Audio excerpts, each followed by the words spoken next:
All right, get ready, because we are diving deep into one of the most infamous unsolved mysteries ever in America, the JonBenét Ramsey case. Yeah. Now, you guys at home probably know the basics already, right? Yeah. A child beauty queen found dead in her own home, but today we're going to go way beyond the headlines, okay? Yeah. We've got this article called 11 of the Worst Murders Ever, and the stories behind them. Oh, wow. From allthat'sinteresting.com, and it's published in July 2023. We're going to break down exactly what makes this case so baffling, even after all these years, you know what I mean? Yeah, for sure. What gets me about this case is how this, like, picture-perfect family in Boulder, Colorado, you know, Christmas 1996, like, everything seems idyllic. And then when you start digging deeper, it all just crumbles. Yeah, it really makes you wonder what goes on behind closed doors, right? For sure. So for those of you who haven't heard about this or need a refresher, JonBenét Ramsey was 6 years old. She was a beauty queen. Yeah. Just a picture of innocence. And on the morning after Christmas, her mother, Patsy, called the police, totally panicked, claiming that she had found this ransom note, and JonBenét was missing. And this ransom note was really strange. It wasn't like a typical one, you know, just scribbled on a piece of paper or whatever. Right. It was 3 pages long. Wow. Meticulously written, a demand for $118,000. But here's the thing. Okay. It was written on paper from the house. Oh, that is strange. Yeah. That's really weird. Why would a kidnapper do that?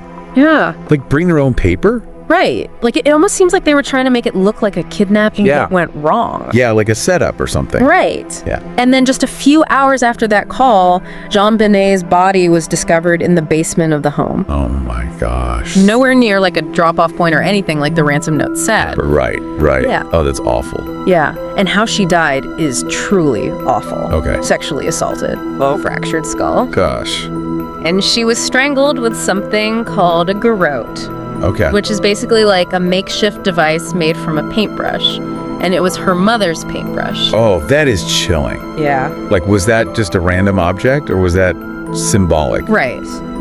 It makes you think that the killer, that JonBenét knew the killer. Yeah, possibly. So, like, as if this whole thing wasn't complicated enough already, the police messed up big time early in the investigation. Yes, they did. What happened? They let friends and family just walk into the crime scene before they even did a thorough forensic examination. Oh, no. Yeah, so that means all kinds of people could have been walking around in there, maybe disturbing evidence, maybe contaminating the scene, you know? I mean, that seems like the most basic thing to prevent in an investigation, right? Yeah. Like, was it just chaos? Like, what happened? Well, you know, these high-profile cases attract a ton of attention, right? Yeah, of course. So there's huge pressure on the police to act fast, you know? Right. But it looks like all that pressure maybe compromised the investigation right from the start. Yeah. Wow. So with the contaminated crime scene and this whole story, who were the main suspects in this case? Well, at first they focused on the parents, John and Patsy Ramsey. I mean, it makes sense, right? Yeah, it makes sense. They were the ones who found the ransom note, called the police. Right. So, yeah, under intense scrutiny right away. Right, yeah. And there were these inconsistencies in their stories. Oh, real? And that ransom note, written on their own paper, just made them look super suspicious. Yeah, I can see why people would immediately think it was the parents. Of course. But what about JonBenét's brother, Burke? He was only 9 at the time, but some people think he was involved. Yeah, Burke's role in all of this is a huge mystery. Okay. People questioned his behavior after the murder, and there were inconsistencies in the things he said to the police, too. Really? Yeah. So even within the family, there were all these layers. Yeah. And then years later, we have this guy, John Mark Carr, confessing to the crime, like out of nowhere. Oh, yeah, John Mark Carr. What happened with that? Well, his confession shocked everybody. Yeah. The media, the public, but pretty quickly it became clear that there was no evidence to support his claims. Okay. His DNA didn't match anything at the crime scene. Right. His story was full of holes. Wow. So, in the end, his confession was just dismissed as fake. Wow, that's incredible. Yeah.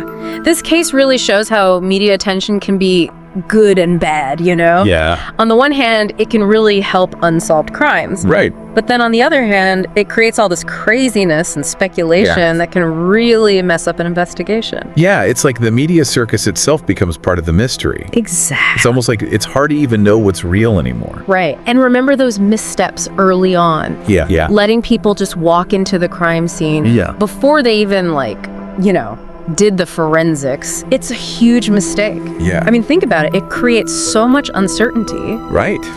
And that's really haunted the whole investigation, you know. You know what I'm really curious about? What's that? The forensics in this case. Oh, yeah. Like back in 1996, what was DNA testing even like? Yeah. Do you think, like, with today's technology, we could get new answers from the old evidence? That's a great question. Yeah.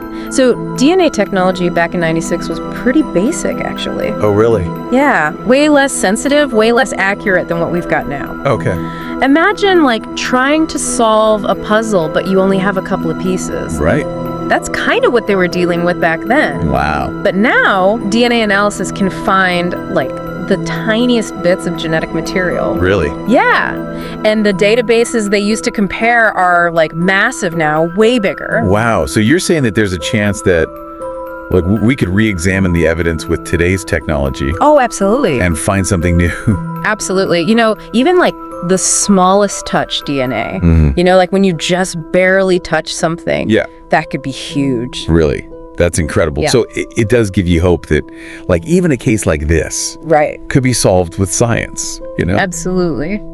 But let's go back to those early mistakes in the investigation. Yeah.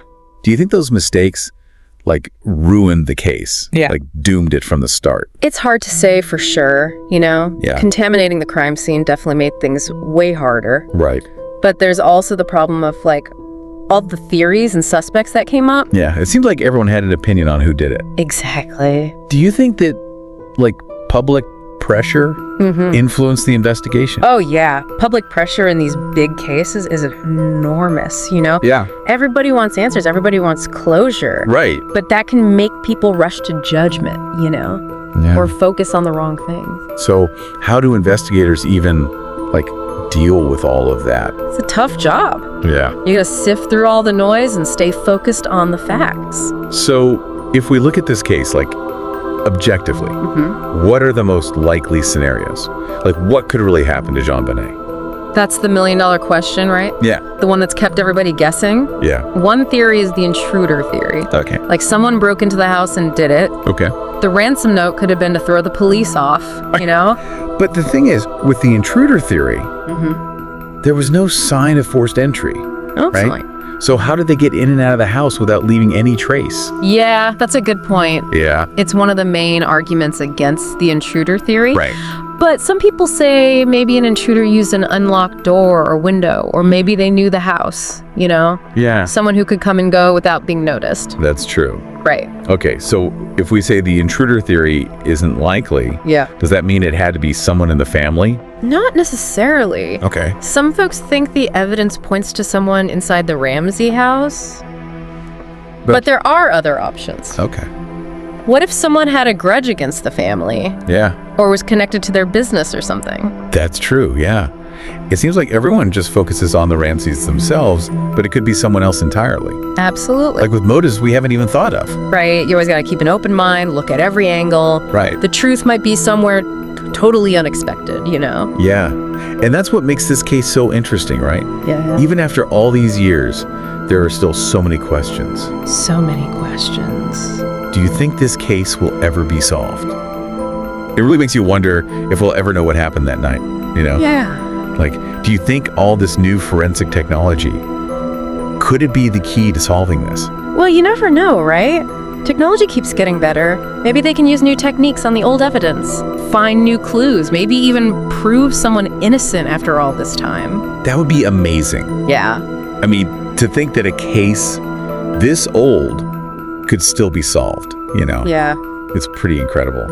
But even if we never get those answers, this case, it really shows us how complex people are, you know? And how powerful a mystery can be. It also shows how important it is to be super careful when you're investigating, you know? Right. Any little mistake can have huge consequences. Especially in a case like this. Oh, yeah. Every detail matters. Yeah. One tiny slip-up can just derail everything. It makes you think about how hard it must be for those investigators, Yeah, especially with all the media attention and the pressure and everything. absolutely. Do you think all that media attention actually helped? Or did it hurt the case? That's a tough one. Yeah. I mean, on the one hand, it gets the word out there, right? Yeah. More people know about it. Maybe someone comes forward with information. Yeah. But then you get all these rumors and speculation. It's like a distraction, you know? It makes it hard to see the truth. Exactly. I can't imagine what it was like for the Ramsey family Oh, I know. with all that media attention, Yeah. especially when they were suspects for so long. It must have been awful. Yeah. Just constant scrutiny, people talking, making accusations. Yeah. Even though they were never charged, people still look at them differently. It shows that even if you're not found guilty in court, public opinion can really affect you. Absolutely. So we still don't know for sure what happened to JonBenet. Nope. Will we ever? It's hard to say. But what's really interesting is that people are still so captivated by this case, Yeah. Even after all these years, they're still trying to figure it out, debating the theories. It's like we need to make sense of it, Yeah. even if it doesn't make sense. And maybe that's what keeps us coming back to it, this idea that there's an answer out there somewhere. Yeah, like a puzzle with missing pieces. Exactly, a story without an ending. And sometimes the truth is just out of reach. Yeah, it makes you think about what we can really know, Yeah. How our memories can be flawed and how some mysteries might never be solved. Well, that's a pretty deep thought to end on. Yeah. If you want to dive even deeper into this case, check out the full article on allthat'sinteresting.com. It's a great read, really lays out all the details and the different theories. And for all you mystery lovers out there, stick around. We'll be back soon with another deep dive into a case that'll keep you guessing. Yeah, we've got some good ones lined up. Until then, keep those detective hats on, and remember, sometimes the best mysteries are the ones that stay unsolved.